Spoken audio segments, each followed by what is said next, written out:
This is Gene Krebs. Hi there. Oh. Whoop. Whoosh. And we're high on Ohio. We're going around the state, we're talking to people who know how things work, and we're talking to people who have an influence on how things work. It's my great pleasure today to be talking to the senator who is connected to everybody, Senator Kevin Bacon, who has expressed some interest in tax law, and especially the area of, and here's where I get into a loaded area. I can call them tax expenditures, I can call them tax credits, you can call them tax giveaways, you can call them job creation credits. It just kind of looks like whoever it is you're coming from is how they want to view these things. But you've been talking about looking at these things from a systemic viewpoint. Anything you can share with us here? Well, I think when you look at our tax structure as a whole, there are a lot of moving parts. Yeah. And you have to look at not just one little area, i.e. how high is this tax rate or how low is this tax rate, but what it does as a whole.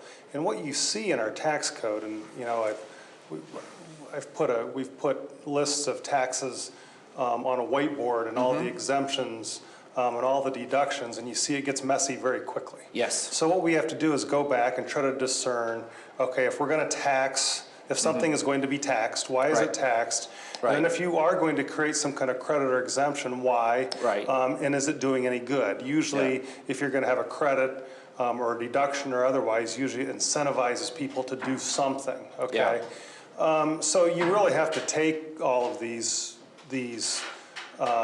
proposals one by one and incrementally to see how it fits into the overall puzzle. But I'll tell you, many people would be surprised if they saw in our tax code, how many loopholes and deductions and credits and things exist. Now, in the last General Assembly, this General Assembly, just at the end of last year, we passed a pretty comprehensive package that actually got rid of a lot of different deductions and loopholes, et cetera. So I think have simplified the code. Now, we used it to implement a tax cut, an income tax cut in Ohio. Right.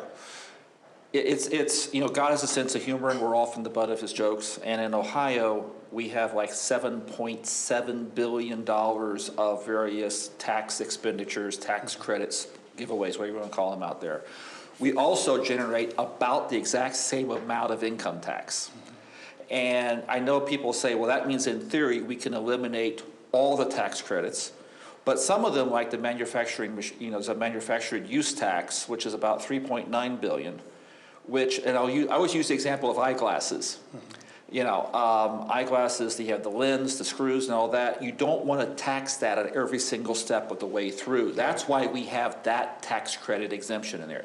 Everybody I've talked to says, all right, that one makes some sense. Have you taken a look at Florida? Florida has a 20-year program set into their constitution where they do this type of review process. Have you taken a look at Florida? No. What would you think what would you envision for a good review process for the state to do? Are you thinking about something where we take on, by the way, how many tax credits do we have? About, what is it, 120 or something? That could be, I know it's pretty numerous. So what we would look at, 5 a year or 10 a year, or what's your? Well, I think the thought process, I'm not married to any particular number or an exact process. The whole idea is to at least start the conversation so that we can implement some kind of review process in Ohio. Particularly, I think there are two ways of looking at it. Number one, what we have done so far. Okay. What is our tax code right now? Okay. Let's create some way to be able to look back and analyze everything that's been done up to this point, to be able to suggest changes.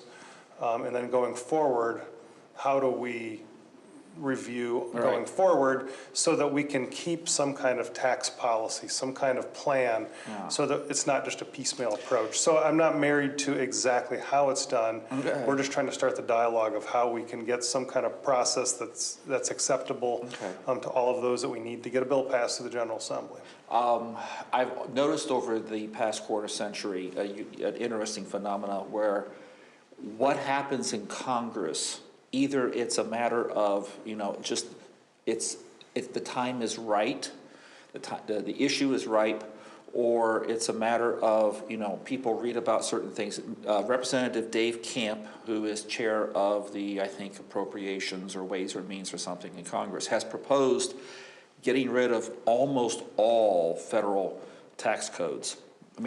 Tax credits and everything. And Laffer, Dr. Laffer, the famous Laffer curve, Sure. estimates we have a 30% compliance cost at the federal level on just on all the tax, on the complicated tax things. I'm going to sit here and say, from my knowledge of Ohio's tax code and everything, we're looking at probably close to at least a 9 to 10% compliance cost on a whole lot of these. Some of these tax expenditures are very complicated out there, especially in the business realm. Have you had LSC do any sort of analysis yet on this type of stuff? Have you seen anything? No, I haven't. I mean, you raise a good point on compliance cost. I mean, I think that once again, we can look at this as a whole and look at, all of the credits, deductions, whatever it may be. Yeah. But then I think we also have to mine a little deeper too, and on an individual basis to see how each one, what it takes to comply with each one, and what the incentive or the reason is. We found plenty of things that I think were just, no one could really find a reason why they existed. Yeah. So, I think we have to dissect all of this down to the individual. Okay.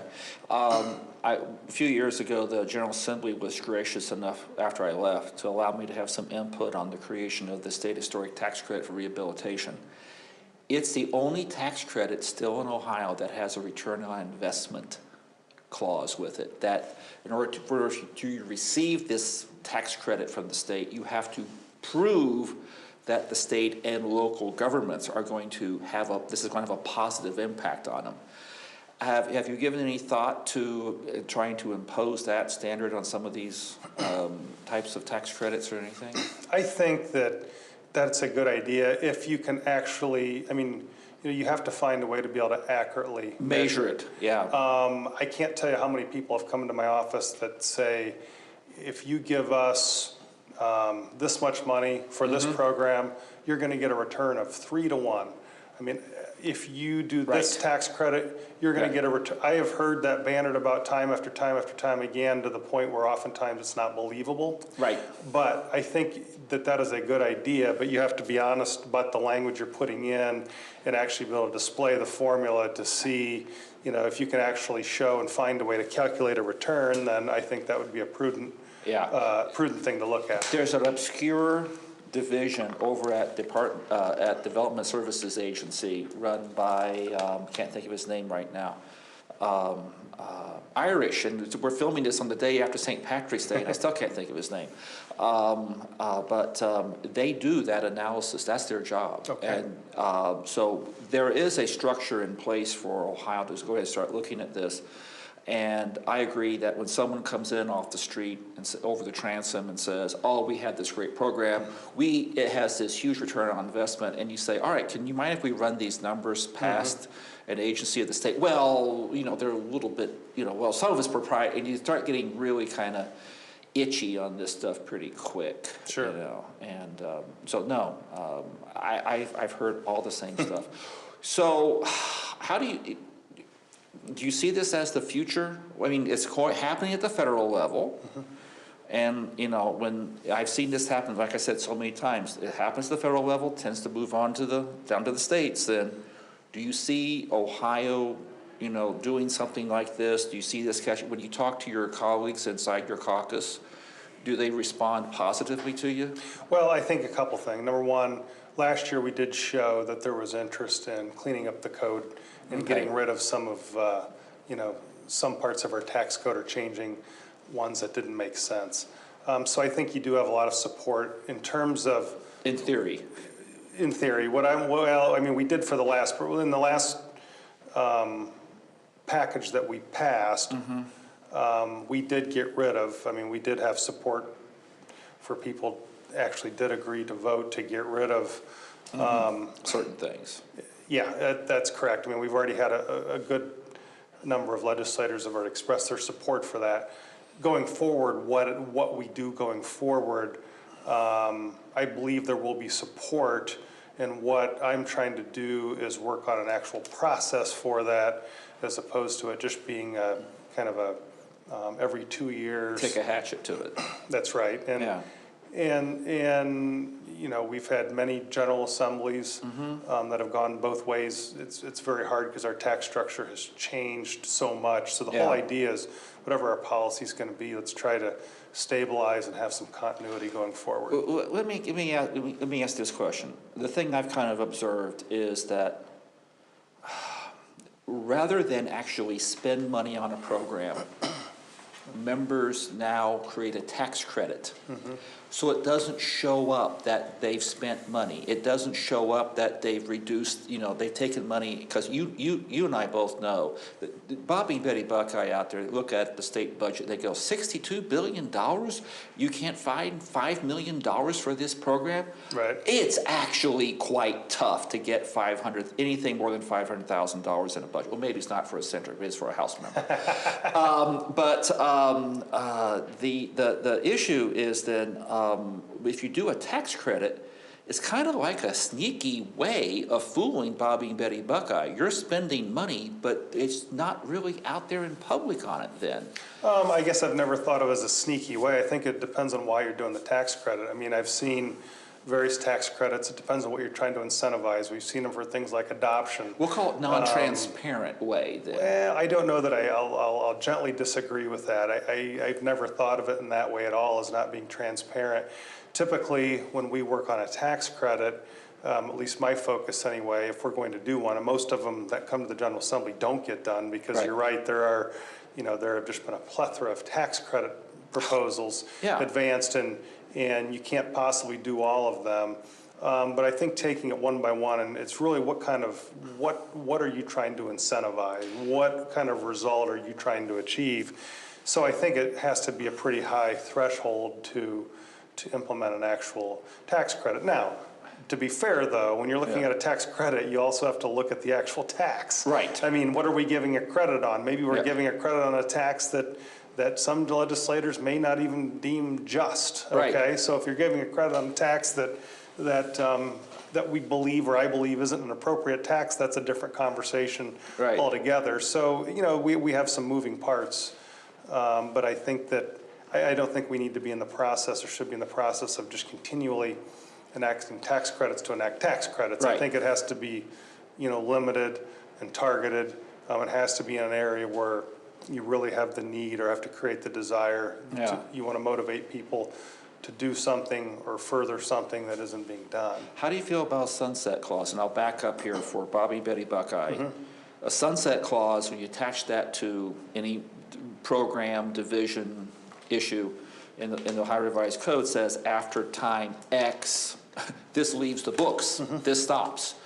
Have you thought about making it suggesting to the caucus that moving forward in the future, the caucus, the Senate, will not approve a tax credit unless it has a sunset provision to it of 3 to 5 years with an evaluative process to that? Have you given that any thought about it? Yeah, and I think for proposals where there is maybe some hesitancy as to what the impact will be, or I shouldn't say hesitancy, but we want to be certain that the impact is what we really think it's going to be. I think a sunset clause can be a good idea. Okay, all right. Especially, pragmatically speaking too, you have to get a bill that's going to be voted on by a majority of each body and signed by the governor, and oftentimes that's also a way to give comfort to those that aren't comfortable that the measure is going to work. Yeah, okay, all right.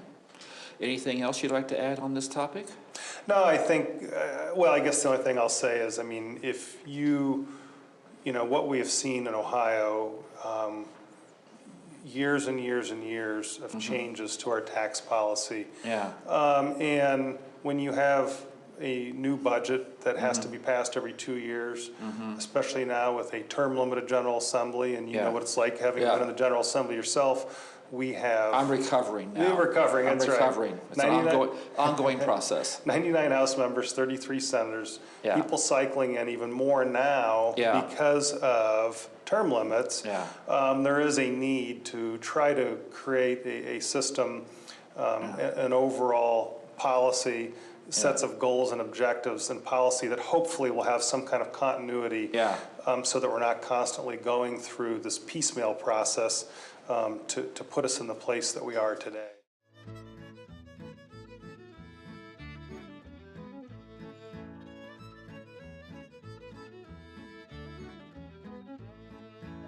For more about the Center for Community Solutions or their publications, please visit www.communitysolutions.com.